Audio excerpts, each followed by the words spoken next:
Today we start the lecture for the session 11, warehouse management. The warehouse management consists of the following topics: strategic warehousing. What are the economic benefits are there for the warehousing? This is the most important thing in any of the business. What are the economic benefits?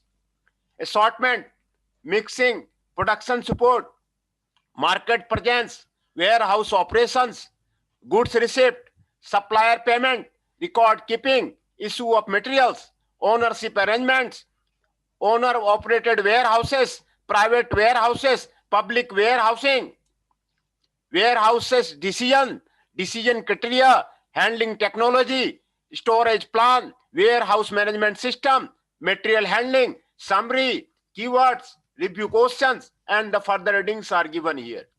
The objectives are after studying this unit, you will be able to understand the strategic warehousing, explain the warehouse operations, discuss the ownership arrangement, how the ownership can be done, describe the warehouses decisions, how the different type of the decisions in the warehouses can be taken place. This is you complete things in the warehouse management you will study here.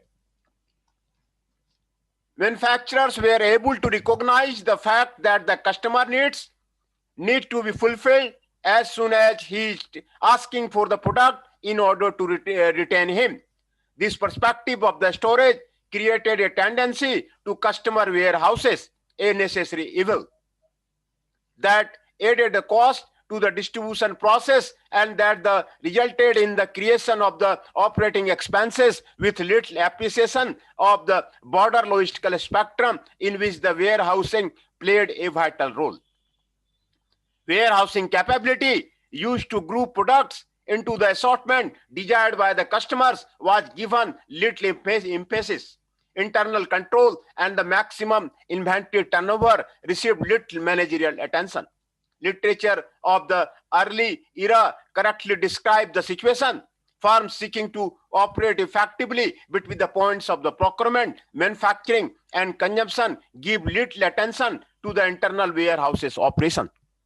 The establishment of the warehouses was essential for survival. For survival of any of the company, the establishment of the warehouses are necessary. How much warehouses are there? That is the success of the business. This is the necessary for the survival of any business, warehouses for the survival of any business. But little emphasis was placed on improving storage and the handling effectiveness. Engineering efforts were centered on the manufacturing problem. Operations of the early warehouses illustrated the lack of the concern with material handling operations.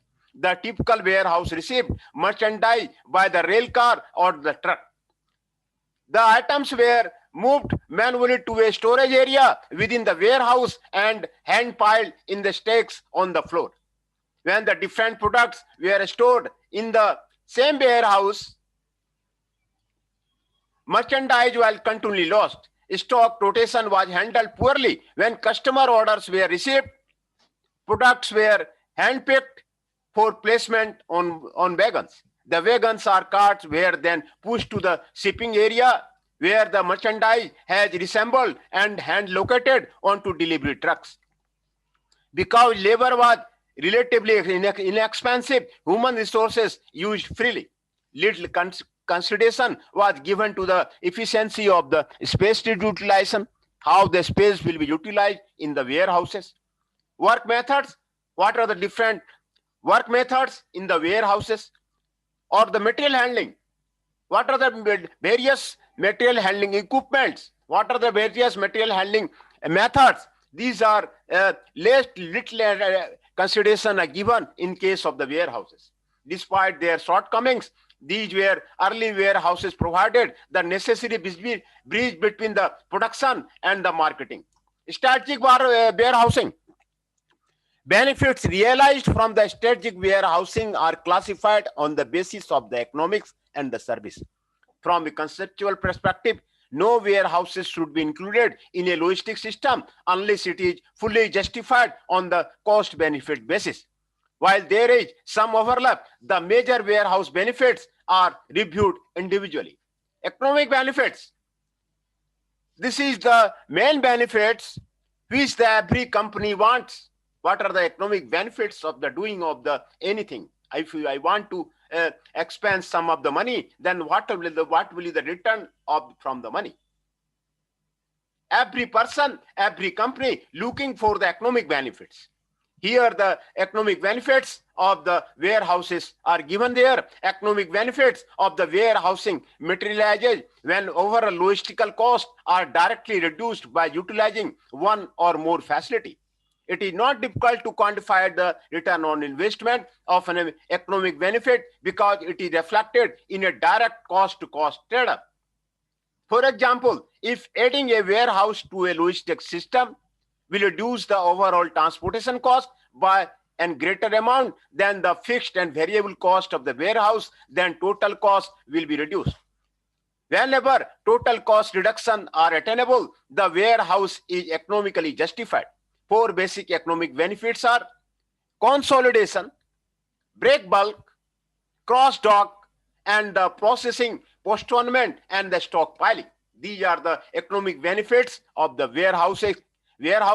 We will discuss all the types of the benefits of the warehouses. Number one is the consolidation. Shipment consolidation is an economic benefit of the warehousing. With his arrangement, the consolidating warehouse receives and consolidates material from a number of the manufacturing plants destined to a specific customer on a single transportation shipment. The benefits are the realization of the lowest possible transportation rate and reduced congestion at a customer's receiving dock.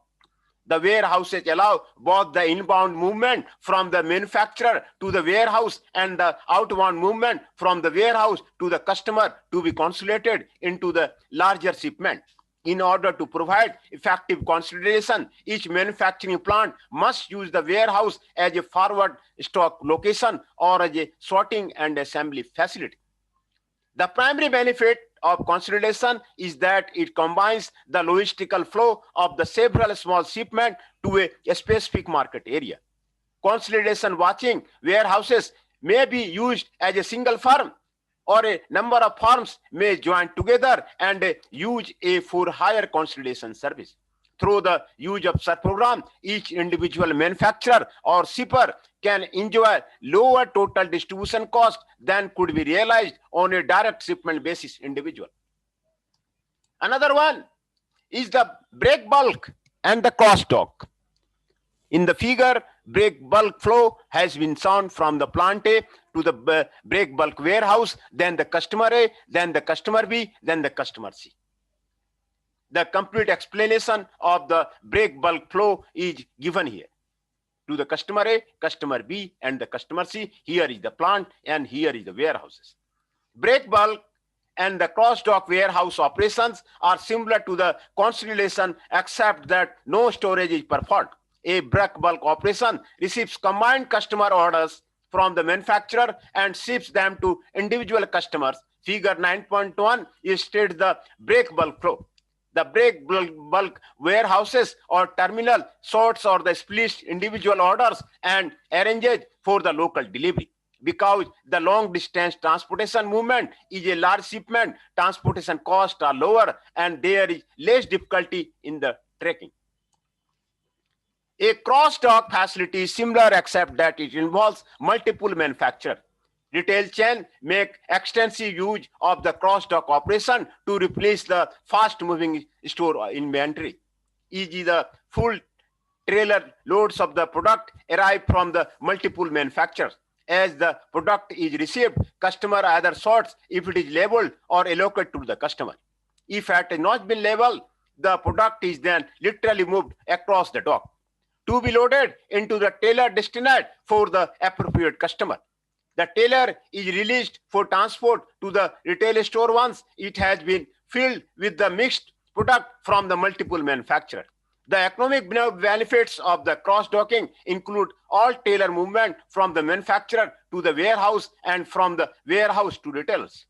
Reduce handling cost at the cross-dock facility since product is not stored, and more effective use of the dock facility because all vehicles are fully loaded, thus maximizing the loading in the dock utilization. This is the benefits of the warehousing. Processing and the postponement. Warehouses can also be used to the postpone or delay production by performing processing and the light manufacturing activity. This is the most important advantage. You can postpone, you can delay the production and the performing processing using the warehouses. A warehouse with packaging or labeling capability allows postponement of the final production until actual demand is known. You know the first actual demand. This is the success of the business. You know the actual demand, what is the actual demand is there, and do the production according to the demand. If the demand is not there, then the production will be get failed. And know the actual demand. What is the actual demand is there. For examples, vegetable can be processed and canned in the brides at the manufacturer. Brides are cans with the no pre-attach level. The use of the brides or the private level product means that the item does not have to be committed to a specific customer or package configuration at the manufacturer's plant. Once a specific customer order is received, the warehouse can complete final processing by adding the label and finalizing the packaging. Processing and postponement provide two economic benefits. First, risk is minimized. You can minimize the risk in the business with the help of the warehouse. This is the bigger advantage. You can minimize the risk because the final packaging is not completed until an order or the specific level and package has been received. Second, the required level of the total inventory can be reduced. Total inventory can be reduced by using the basic products for a variety of the labeling and the packaging configuration. The combination of the lower risk and inventory level of reduces total system cost if the cost of the packaging at the warehouses is more expensive than it would be at the manufacturer's facility. Stockpiling. The direct economic benefits through this warehousing service is secondary to the fact that the seasonal storage is essential to select businesses.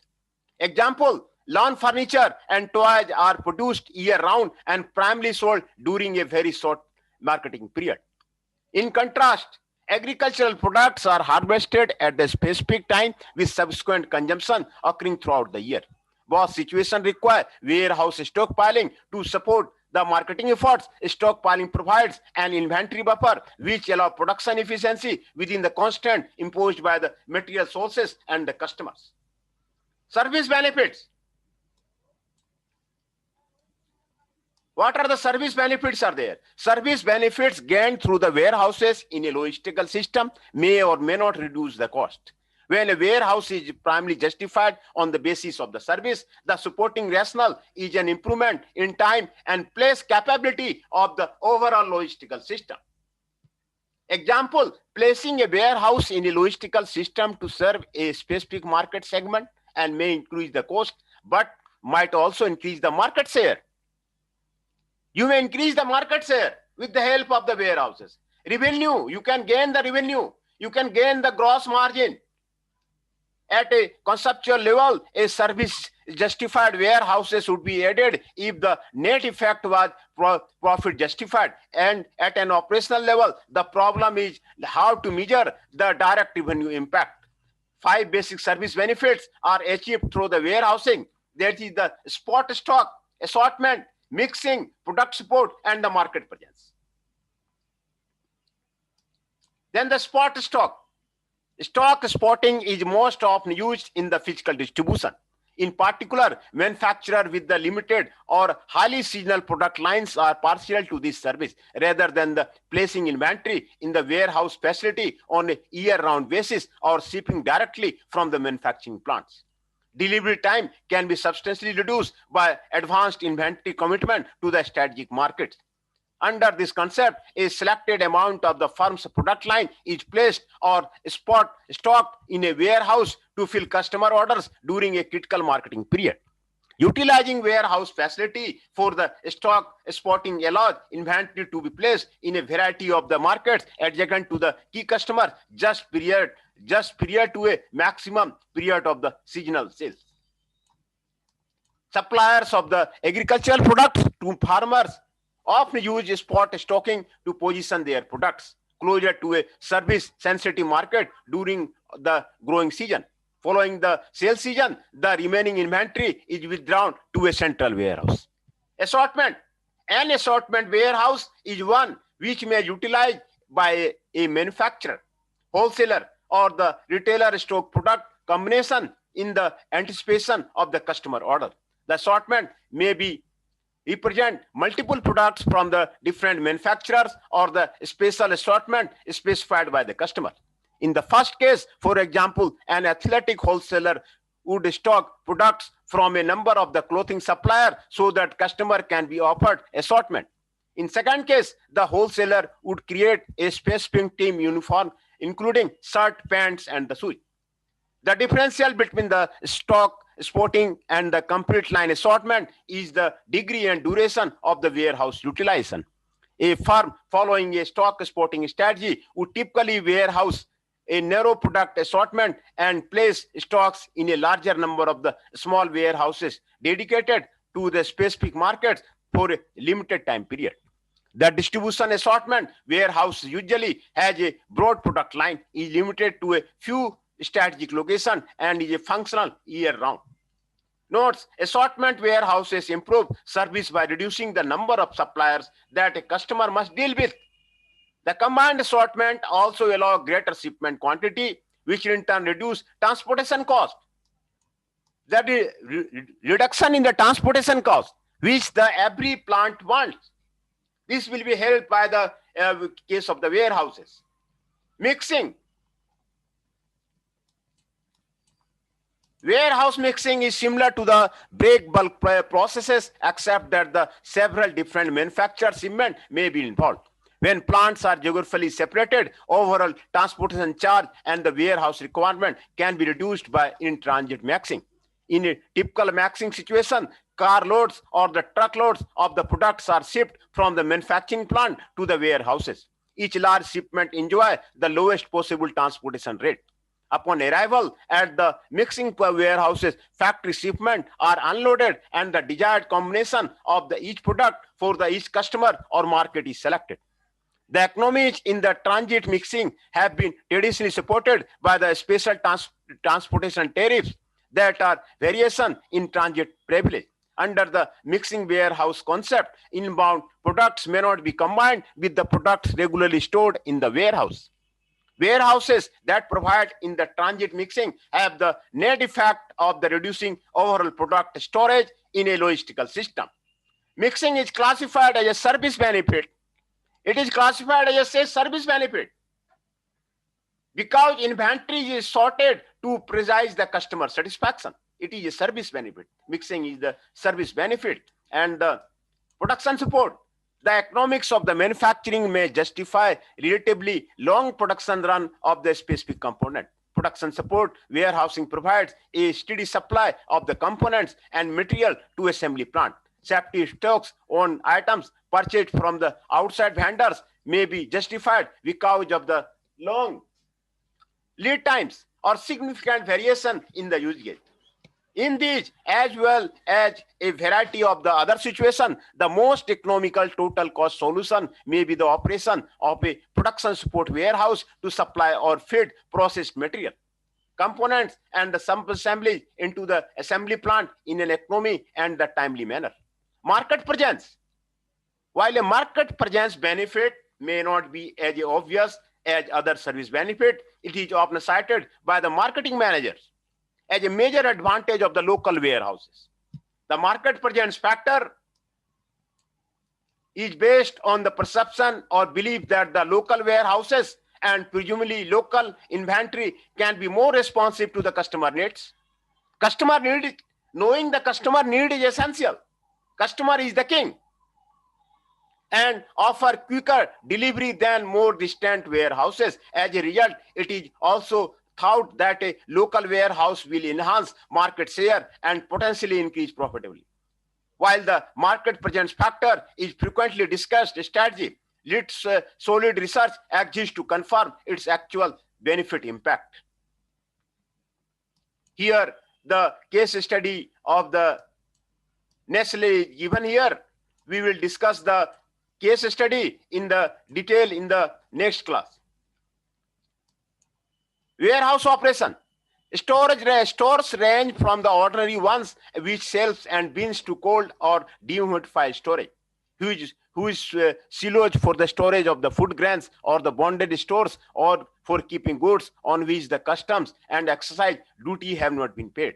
A number of the different storage devices is almost as large as the number of the different material. A schematic diagram of the production support store activity is given in the figure 9.2. General schematic of the store activity. Hub is there: pushing, purchasing, production, maintenance, inventory control, distribution, marketing. Retail marketing components: tool, equipment, receive and issue finished products, spare parts, maintenance, general stores, accept and store, escape as discarded material. These are the storage activity. Stores range from the ordinary ones with the shelves and bins to cold for the dehumidified storage, humid solids or the storage of the good grains, or the bonded storage of the keeping goods on which the customs and excise duty have not been paid. A number of the different storage devices is almost as large number of the different material. A schematic diagram of the production support stores activity given in the figure. Store functions focus on the physical movement and storage of the goods and the material. This involving managing the physical flow of the material into and out of the organization and developing and managing network of the warehouses when needed. The stores department should be under the control of the store manager. He is responsible for the receipt, storage, and the issue of the material. The function can be divided into a number of duties and responsibility. These are as follows: to receive material, arrange for the inspection, and accept them after proper verification of the documents. To prepare stores received note promptly and circulate the copy of the other department. To store the accepted material of the right quantity against the authorized store requisition. To issue correct materials of the right quantity against authorized store requisition. To enter receipt, issue, and return of materials in the bin cards, and to maintain other stores record. To issue purchase requisition when recording level is reached. To check bin cards balance with the physical quantity in the bins periodically. To follow rotation of the stocks to avoid holding old stocks. To report on waste, scrap, slow moving, non-moving, and obsolete item. To maintain stores in a TD manner for easy access to bin at any time. To receive the issue finished products or dispatch to the distribution chain. The procedure for the receipt start even before the time the material reaches the plant. When a purchase order is placed, a copy is sent to the stores. Once a purchase order has been issued, the information sits in the system until the goods services is received. Inbound deliveries, which include stock transport order, production order, and advance shipment notification, contain the exact material quantity and the delivery date with reference to the purchase order. This becomes the basis of the receipt process. This is a sample of the good receipt. This is the sample of the good receipt. Serial number is there, PO number is there, date of the receipt, RR, IR in stores, RR, IR number and date, number of the package, mode of the transport, consigner, consigned declared on, expenses recorded with details. The good received are entered into the inward consignor register found in the table 9.1. This document keeps the record of all the PO number, date of the receipt, incoming railway receipt, lorry receipt, consignment note, and the airway bills. The receipt of the stores is follow an activity to purchase order. It forms the basis for the updating the financial and the inventory records and can trigger warehouse management and the quality management process. This is the daily receipt register. Serial number, GR number, nomenclature, supplier, challan number, quantity as challan, quantity actually received, remarks, and the receipt by the accept. The receipt of the stores is the follow-on activity to a purchase order. It forms the basis for updating the financial and the inventory records and can trigger warehouse management and the quality management process. Traditionally, receiving and inspection share facility. As soon as material is received, it is documented and passed on to quality control for inspection and then the move to stores for the inward distribution to the manufacturing. This is the good receipt note. Goods are there, pack size is there, price is there, order quantity is there, delivered quantity is there, quantity is given there. Supplier code receipt note, supplier, date, acceptance number, order number, delivery location, call center, GR number. This is the completely GR receipt number which is used in a company. The materials that arrive from the supplier come with a challan from the original copy of the challan. The receipt is entered in the daily receipt register, which is maintained in the receipt section. This is done after the verification with the specification given in the purchase order and the physical counting. The storekeeper then prepares a good receipt number, which can be computerized or manual shown in figure 9.3. The storekeeper then sends 2 copies of the GRN to quality control department along with sample material for inspection and approval quality. The GRN specifies the circulation, supplier's name, code, date, purchase order number, challan number and date, description code number, unit quantity, bin card, received, rejected, accepted, etc. It also has information relating to what has been received, how much and when. This is the manual GRN. Serial number, description, unit of the musician, checked, call, received, start, received, ratio number and the purchase number. Supplier's name, bilkul similar as a GRN which have been explained in the earlier figure. The good receipt note is a temporary document to ensure that the financial stock and the physical products in the stock are accurate from the moment when the products are received until the moment the purchase invoice is issued. It will debit and stock assess account with the quantity and cost of the products net of the VAT. Credit pending goods received notes account for the net amount on goods received note. Even the goods received note contains VAT amounts, no VAT posting are made. It is not permitted to deduct VAT until a proper VAT invoice is received from the supplier. Supplier payment. When the material are accepted by the quality control department, 1 copy of the GRN is sent to stores for recording in the bin card, while the first copy is sent to the accounts department as a record of the acceptance of materials order and supplied by the vendor. Once this has been happened and you have an invoice, it is time to complete a GRN. The GRN copy is mixed with the invoice for payment after it is checked and priced out of the accounts department with reference to the purchase order. It is cleared for the issue of pay order. When materials are received by the quality control department, the purchase department informs the supplier of the replacement free of the cost.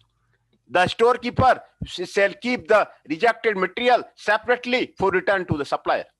If payment has already been made, the accounts department shall receive a debit note on the supplier when the rejected store is replenished.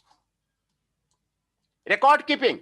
For planning and controlling operation, accurate information regarding the materials must be available to all the related departments. Information regarding description of all the materials, quantity received, and their location is entered into the organization's information system in the receiving. This is done by the entering the data in a bin card. Each bin or location in a store has a bin card which provides all the information on the material. A bin card is shown in the figure 9.5. Bin card is shown here in the figure 9.5. Here is the date, GRS number, quantity, balance, initial of the storage, remarks. The same thing is here, in and out, balance, initial, remarks. Article number, code number, unit number, issue date, maximum stock, minimum stock, and order level. This is the bin card. It is a quantitative record of the receipt, issue, and closing balance of the each item of the store. Separate bin cards are maintained for the each item. Each card is filled up with the physical movement of the goods I on receipt and issue. Whenever you take out or put in your goods, it records the movement. This makes it easy to work out the consumption for the each article. Within a bin card, you would have go back to your issue orders to determine the status of the each item, which could be quite laborious. Therefore, bin cards are essential measure of the internal control as well as a very helpful tool for position and the consumption reports. Normally, an account will be maintained for each item carried in stores, which will be debited for the quantity and value of the stores purchased and credited for the quantity and value of the store issued. This account is called the store ledger shown in the figure 9.6. Store ledger is a quantity and value record of receipt, issue, and closing balance of each item of a stores is filled with the help of the good receipt note and the material issue equation. This is the store ledger. Serial number, date, from the date A, B, C, D, A, B. Similar thing is there. Similar thing is given here in this case of the material. In managing a warehouse, you can control the good receipt, goods issue process at the physical level. Store has its objective and rapid flow of material into the facility. Ideally, the material would move directly to the production line without making an immediate intermediate stop in a warehouse or other storage area. However, the material cannot be immediately, it is placed in a storage. This is the issue of material. Stores material requisition, note, issue order, the item description, complete quantity is given there, remarks is given there, either department, this is given there.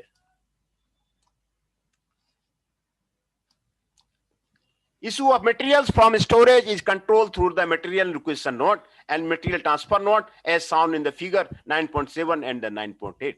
The data required for the good issued posting is copied from the material requisition note into the material transfer note so that warehouse stock is reduced by the delivery quantity.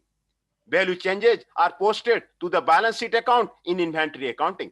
Requirements are reduced by the delivery quantity. The serial number status is updated.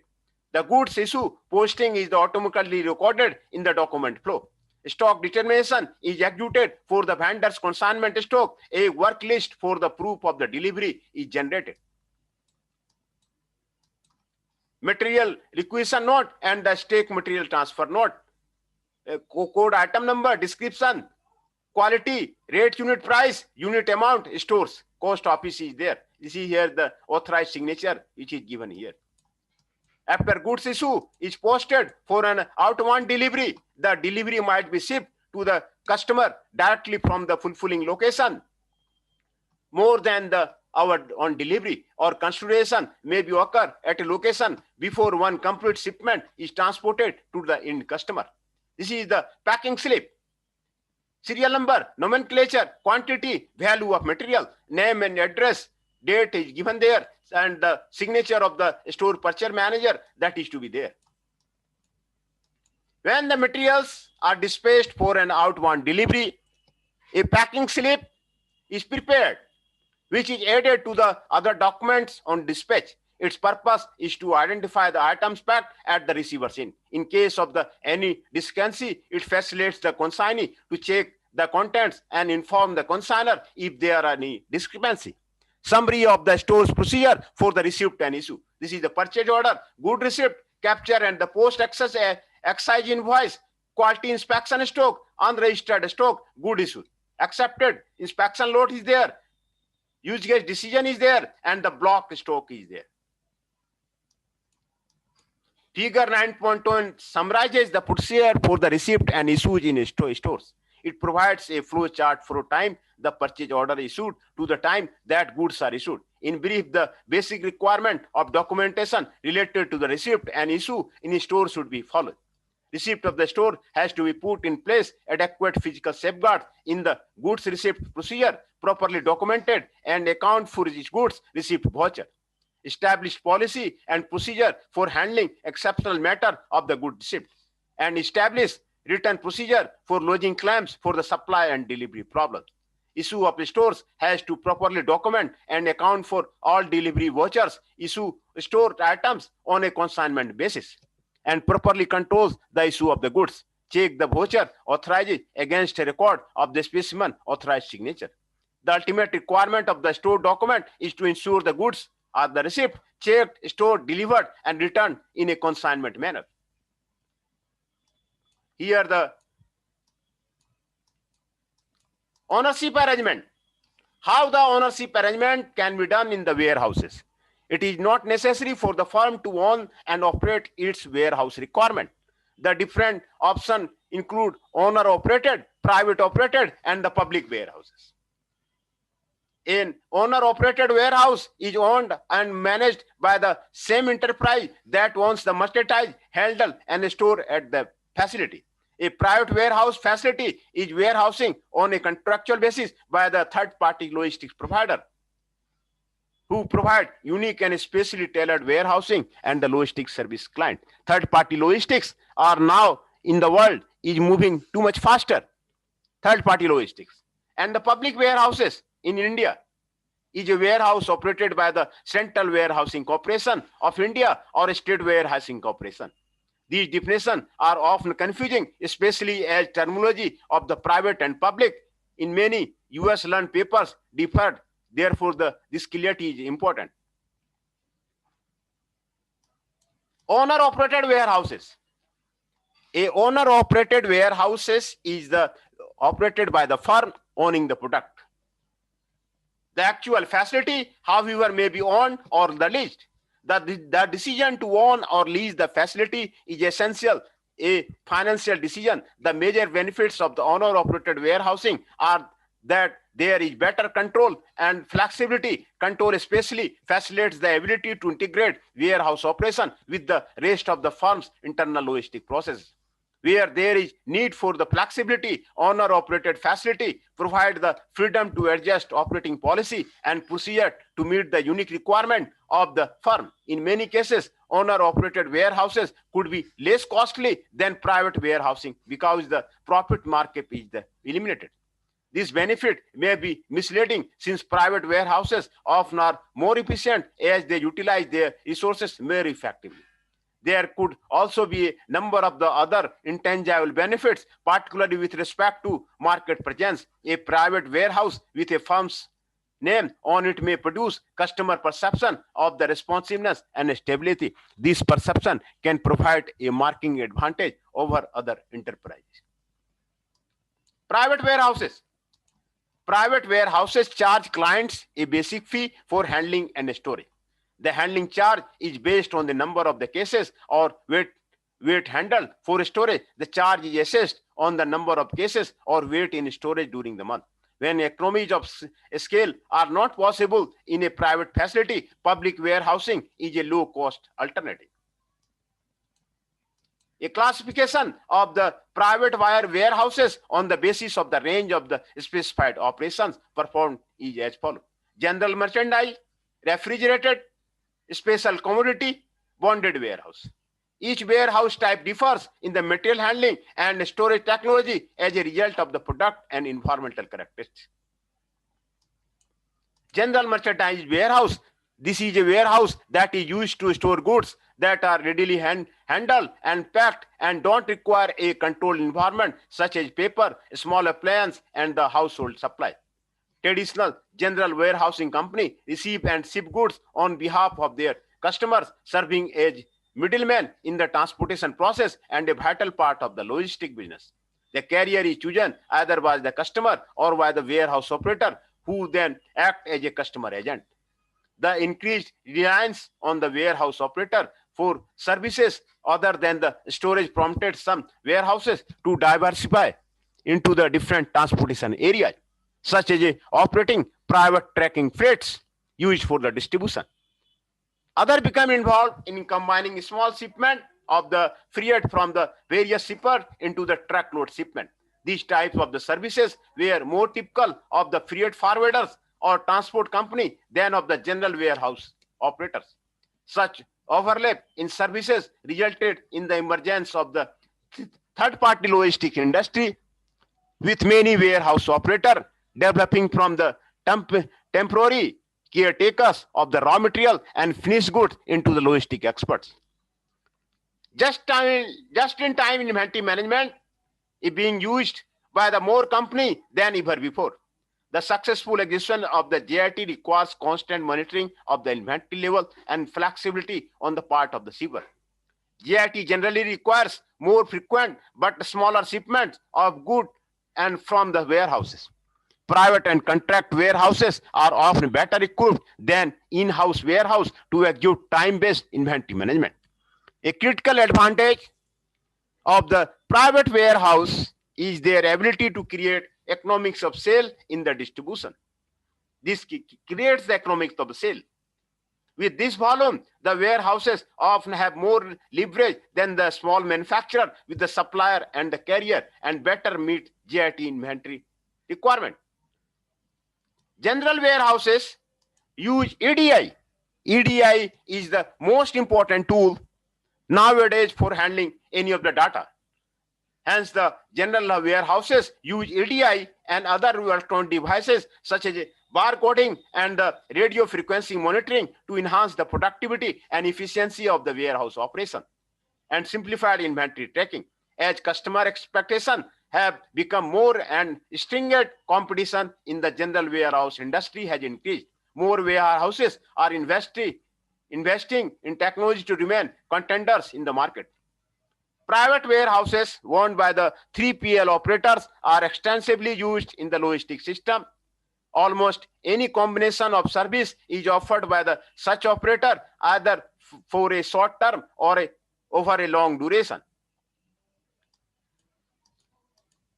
Refrigerated warehouses, either frozen or chilled, these are specialist warehouses designed to handle the maintain products that are perishable such as food, medical items, and the chemical products with a special temperature requirement. For example, onions are available year-round because they are stored in such warehouse and released to the market based on the demand. Onion must be cured and stored at an optimum temperature of the 0 degree centigrade with the 65 to 70% relative humidity.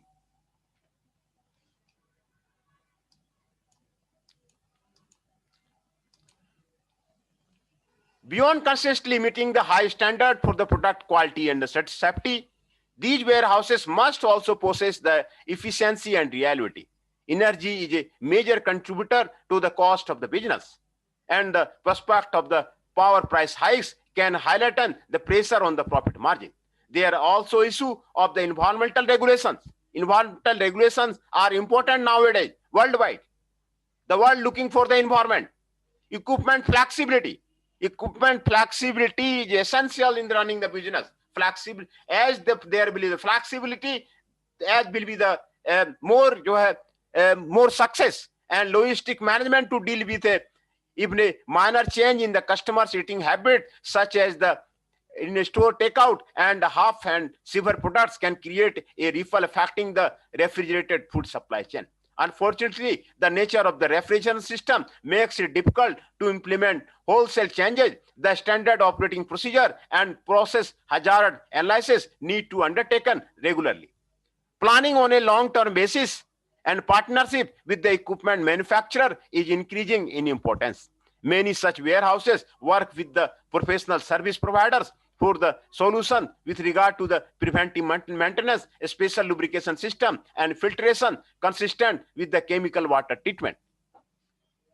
New technology in the refrigeration design are proving quite successful in eliminating pathogens from the processed food. Ammonia refrigeration systems are replacing systems based on the freon due to the environmental concern. Operators of the private refrigerator warehouses are increasing using automation technology to provide the efficient, cost-effective service demanded by today's food processor. Community warehouses. These are designed to handle bulk materials such as wheat, rice, sugar, lentils, cottons, edible beans, and the milk, etc. Non-food commodity includes jute, fertilizer, tires, wood pulp, tobacco, etc. Some commodity can also be in the liquid form. This include most petroleum products as well as the many chemicals. Due to the diverse nature of the commodity, many commodity items require special handling or the storage consideration, such as a grain storage warehouses may require the elevator. Liquid commodity may require tank farms. A commodity like the tobacco requires a bird. In India, most agricultural commodity are handled by the Central and State Warehousing Corporation. These are discussed in section on the public warehouses. Bonded warehouses. These warehouses are licensed by the government to store goods prior to the payment or tax or duty. The facility of the warehousing of the imported goods in custom bonded warehouses without payment of the custom duty, otherwise liable on import, is permitted under the Custom Act 1962. Basically, goods after landing are permitted to be removed to a warehouse without payment of the duty or duties collected at the time of the clearance from the warehouse. The law lays down the time period up to the which the goods may remain in a warehouse without incurring any interest liability and with interest liability. The warehouses to be appointed, licensed at a particular place. It must to be the license, and only which have been declared by the Central Board of the Excise and the Customs. The board has delegated its power for declaring places to the warehouse station to the Chief Commissioner of the Customs. In respect to the 100% of the UAU, the powers to declare places to be the warehouse station have been delegated to the Commissioner of the Customs. Licenses are issued by the custom and are classified into the two categories: storage of the sensitive goods such as liquor, cigarettes, foodstuffs, consumables, etc., and other non-sensitive goods. All warehouses goods are subject to the control of the custom offices. The owner of the warehoused goods may inspect, sort, sow for sale, take samples, etc. from the bonded goods with the permission of the proper officer. The owner of the bonded goods has also to pay warehouse keeper rent and the warehouse charges at the rates fixed under law. In addition to the bonded warehouse for the imported items, bonded warehouses are also used for items that are subject to excise. Excise duty is a tax on manufacture or production of the good. Excise duty on the alcohol, alcoholic preparation, and the narcotic substances is collected by the state government and is called state excise duty.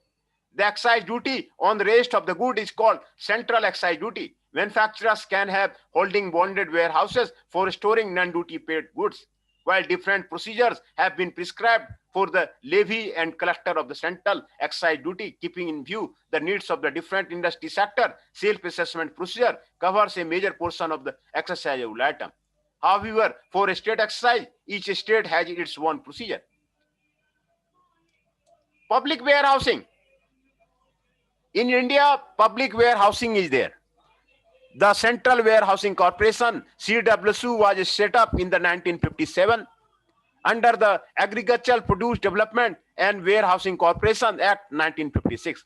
Function of the CWC under the provision of the Act are acquire and build godowns and warehouses at such suitable places in India as it thinks fit. Run warehouses for the storage of the agricultural produce, seeds, manures, fertilizer, agricultural implants, and notified commodity offered by the individual, cooperative society, and other institutions. Arrange facility for the transport of the agricultural produce, seeds, manures, fertilizers, and agricultural implants, and notified commodity to and from warehouses. Subscribe to the share capital of a state warehousing corporation. Act as an agent of the government for the purpose of the purchase, sale, storage, and distribution of the agriculture produce, seeds, manure, fertilizer, agriculture implants, and the notified commodity. Carry out such other functions as may be described. The Central Warehousing Corporation Act 1962 and the twin objective, that is to provide scientific storage or the agriculture produce and also to provide market finances. CWC plays an important role in the chain of the marketing for the agricultural produce. It serves not only as a time and space value, but also its place value up to the goods. There are three agencies in the public sector which are engaged in building large-scale storage warehousing capacity in India, namely Food Corporation of India, FCI, Central Warehousing Corporation, CWC, and the 17 State Warehousing Corporation, SWC. The total capacity of the warehousing at the October 2006 was this million tons. The Central Warehousing Corporation was set up in the 1957 and is the largest public warehousing organization. It had a turnover of this million during the year 2005 and 6 with a net profit of this million. The CWC has the two types of the warehouses, on capacity and higher capacity. CWC hold 456 warehouses in India with a capacity of the 8 million MT. Under the own capacity category, the higher capacity is around this million ton. Apart from the storage, CWC also offers services in the area of the clearing and forwarding, handling and transportation, distribution and disinfestation, furnishing and other ancillary services like the safety and security, insurance, standardization and documentation. The CWC has also introduced a scheme called Farmers Extension Service at selected center to educate the farmers about the benefit of the scientific storage. The CWC is also operating custom bonded warehouses. These bonded warehouses are constructed at a seaport or the airport and accept imported commodity for the storage till the payment of the custom duty by the importer of the commodity. Through the primary focus of the CWC is on trade and commerce in and supply and distribution of the food grains. The most lucrative and the profitable segment of the CWC is the custom bonded warehouses.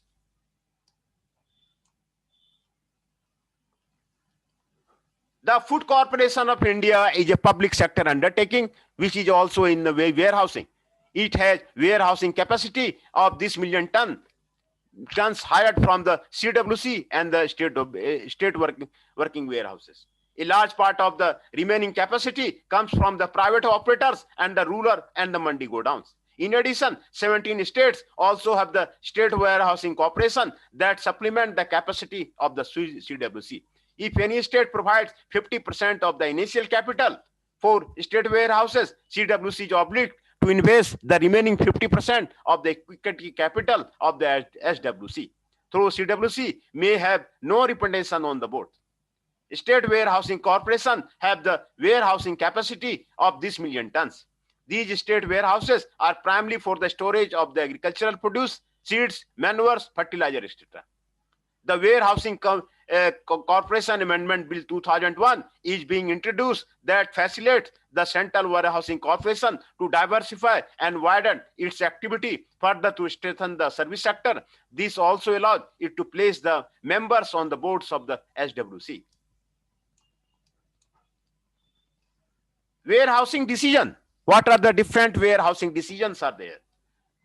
Once it has been determined to use a warehouse, the next step is the designing it. The following discussion review basic warehouses design principle, whether the warehouses is a small manual operation or the large automated facility. The following three principles are relevant: design criteria, handling technology, and storage plan. Each is discussed and illustrated. Design criteria. Warehouse design criteria address physical facility characteristics and product movement. Three factors to be considered in the design process are the number of the storage in the facility, height utilization, and product flow. Designing a warehouse system. In most cases, product flow from the factory to the customer through a long winded chain consisting of the multiple tier of the warehouses and multiple tiers of the marketing intermediary. In designing a warehouse system, the following basic question relating to this flow because of the significant. These are the basic questions are there. How many warehouses should we have in the system? Where should we locate them? And what should be the size or capacity of each of them? These are the major decisions to be taken in case of the company planning. The ideal warehouse design is limited to a single story so that the product does not have to be moved up and down. The use of the elevators to move product from one floor to the next require time and energy. The elevator is also often a bottleneck in product flow since many material handlers are usually competing for a limited number of the elevators. While it is not always possible, particularly in the central business districts where land is restricted or expensive, warehouses should be limited to a single story. Most warehouses have 20 to 30 feet ceiling, although modern automated and high-rise facility can effectively use ceiling heights up to the 100 feet. Though the use of the racking or the hardware, it should be possible to store products up to the building ceiling. Maximum effective warehousing height is limited by the safe lifting capacity of the material handling equipment, such as forklift and fire safety regulation imposed by the overhead sprinkler system. Warehouse design should also allow for the straight product flow through the facility whether items are stored or not. In general, this means the product should be received at one end for the building, stored in the middle, and then shipped from the other end. Handling technology. The second principle focuses on the effectiveness and efficiency of the material handling technology. This is important one. The element of this principle concern movement continuity and movement scale economy. Movement continuity means that it is better for a material handler or piece of the handling equipment to make a larger move than to have a number of the handlers make numerous individual short segment and the same move. Exchanging the product between the handlers or the moving it from one piece of the equipment to another waste time and increases the potential for the damage. Thus, as a general rule, few longer movements in the warehouses are preferred. Instead of moving individual cases, warehouse activity should be designed to move the group of the cases such as a pallets or containers. This grouping or batching might mean that the multiple products or the order must be moved or selected at the same time. While this might increase the complexity of an individual's activity since multiple products or order must be considered, the principle reduces the number of activity and the resulting cost. Storage plan. According to the third principle, a warehouse design should consider product characteristics, particularly those pertaining to volume, weight, and the storage. Product volume is the major concern when defining a warehouse storage plan. High volume sales or throughput product should be stored in a location that minimizes the distance it is moved, such as near the primary cells and in low storage racks. Such as a location minimizes travel distance and the need for extending lifting. Conversely, low volume product can be assigned locations that are distant from the primary cells or higher up in the storage racks.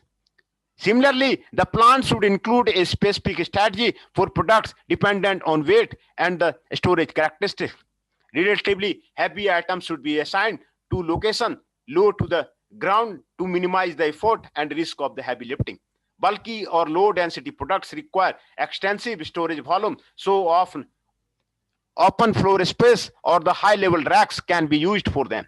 On the other hand, smaller items may require storage shelves or the drawer. Warehouse management system. This will you learn in the detail in the next lecture about the warehouse management system. What are the different warehouse management systems are there? In summary, the development of the work procedure goes hand in hand with the training warehouse personnel. The most firm implement is a warehouse management system to standardize work procedure and encourage best practice. It is management's responsibility to see that all personnel understand and use these procedures. In mechanized warehouse, approximately 65% of the personnel are employed in some facet of the order selection. The two basic methods of the order picking are individual and area selection, and also known as the batch selection. Using individual selection, one employee completes a customer total order. This system is not widely used. Its primary application occurs when a large number of the small orders are selected or repacked or consolidated shipment, such as a e-commerce fulfillment. Under the more commonly used area selection system, each employee is assigned responsibility for a specific portion of the warehouse. To complete a customer's order, several different selectors are required because each employee has a thorough knowledge of a specific selection area. Less time is required to locate the item. Work procedures are also important for receiving and shipping. Established procedure for the receiving and ensuring product entry into the inventory records are the critical. If pallets are used, the merchandise must be stacked in appropriate pattern to ensure maximum load stability and consistent case count. Personnel working in shipping must to be acknowledged the train loading practices in a specific type of operation, particularly when merchandise changes were of ownership. Items must to be checked during the loading. Work procedures are not restricted to the flow personnel.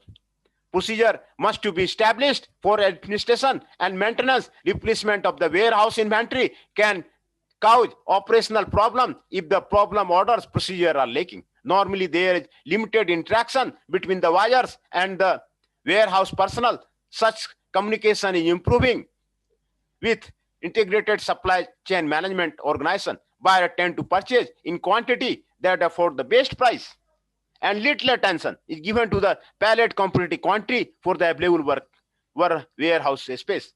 Ideally, buyers should coordinate with the warehouse personnel before commissioning large orders or introducing new products. The experience of some company has forced management to require buyers to predetermine warehouse space assignment period to ordering. Another potential problem is the quantity of the cases order. The goal is to purchase in the pallet multiple quantity.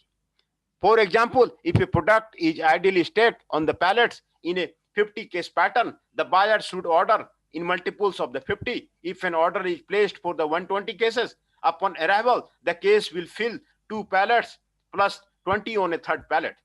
The extra 20 cases will require the warehouse cubic space typically used for a pallet of the 50 and will require some amount of material handling capacity to move.